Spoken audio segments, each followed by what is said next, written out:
Mais uma vez, bom dia, pessoal. Vamos falar da terceira resenha do livro Dicas de Leitura, os grandes clássicos de todos os continentes, dos maiores escritores da literatura mundial. E o terceiro livro a ser comentado é a Divina Comédia, bastante conhecido, um escritor italiano, religioso, formado em teologia e que influenciou muito o pensamento da igreja, ou talvez tenha sido influenciado pelo pensamento da igreja em vigor, e foi escrito no século XIV. Eu fiz a resenha, vou mostrar para vocês 2 páginas apenas, de Dante Alighieri. Ele descreve o céu, o inferno e o purgatório.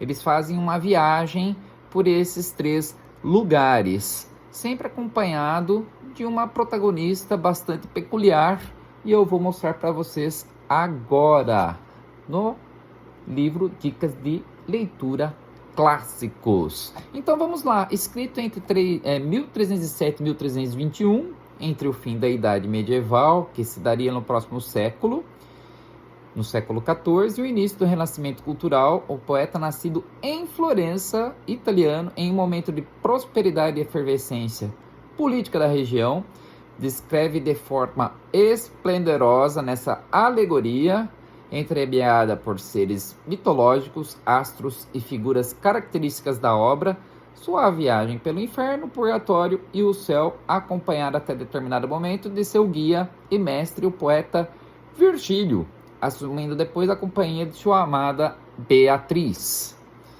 Durante sua visita, depara-se com as almas descritas como sombras em cada um dos compartimentos e seus testemunhos e confissões perante dúvidas e indagações de Dante. O livro é constituído por 100 cânticos, divididos em 34 para o inferno e 33 para o purgatório e o céu, cada um. No inverno, Dante revê seus desafetos políticos, onde se encontram as 6 primeiras turpas, e em cada um desses círculos, os lamentosos acometidos pelo paganismo, luxúria, onde Francesca lamenta que não há tormento mais dorido que relembrar os tempos felizes na desgraça. Gula, avareza, ira, heresia, em uma atmosfera de lodo, vales, abismos, tempestades, frios, vendavais e torres. Abaixo, a cidade demoníaca de 3 fossos oferece passagem aos 3 próximos círculos, o 7º com 3 recintos, o 8º com mais 10 valas ou covas de Malebouche, onde se encontram, por exemplo, os simoníacos, enterrados de cabeça para baixo na 3ª vala. Os farsantes, que têm a cabeça voltada para trás na 4ª vala, bastante interessante essa passagem. Os corruptos, mergulhados em betume fervente na 5ª vala, e os hipócritas curvados pelo peso do fardo de chumbo sobre as costas na 6ª vala. No 9º círculo, nas profundezas do recinto, Dante e seu guia deparam-se com Lúcifer, um gigante de 3 cabeças. Ao subirem um pouco, estão diante do antepurgatório, que por um vale florido atravessa-se um terraço que se abre ao purgatório, onde se acham as almas em recuperação.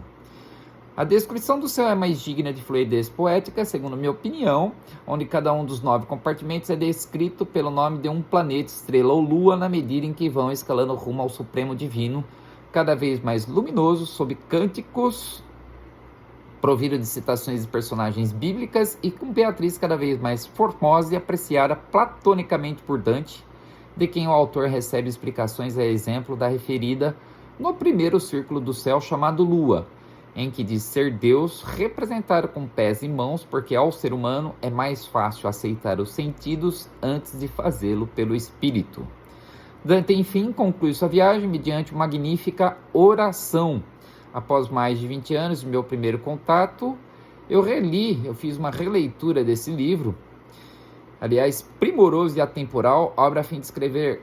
E aí sim eu escrevi essa resenha, e penso que seja interessante para o leitor que deseja ler a Divina Comédia pela primeira vez, buscar uma edição atualizada, que eu li uma edição ilustrada, e anteriormente eu havia lido uma edição em forma de cânticos, um pouco mais como que eu posso dizer, não é tão atrativo assim. Então eu continuo a resenha da seguinte forma: olha, para quem deseja ler o livro pela primeira vez, buscar uma edição atualizada, preferencialmente ilustrada, com fotos e notas explicativas e disposta em cânticos mais fiel por quanto ou mais próxima da maneira com que foi escrita. Há uma ótima edição de 1984, disponível em dois volumes na editora Itatiaia Limitada, Belo Horizonte, Minas Gerais. Um pouco diferente da edição abordada aqui, na coleção Obras-Primas, com o texto todo em prosa, tornando a obra mais enxuta, capaz de agradar a outro tipo de leitores. Então eu fiz a releitura da obra compreendida, constituída na coleção Obras-Primas. Eu tenho o livro aqui para mostrar nessa biblioteca aqui. Eu tenho, só não peguei o livro para mostrá-los a vocês, mas é uma obra fundamental, obrigatória para quem gosta de literatura clássica. Pessoal, um grande abraço, curta, comente, compartilhe, me diga o que você achou desse livro, da resenha, e se você não leu, leia. Tenha a curiosidade e depois comente, curta, compartilhe e deixe o seu comentário. Um grande abraço, até a próxima.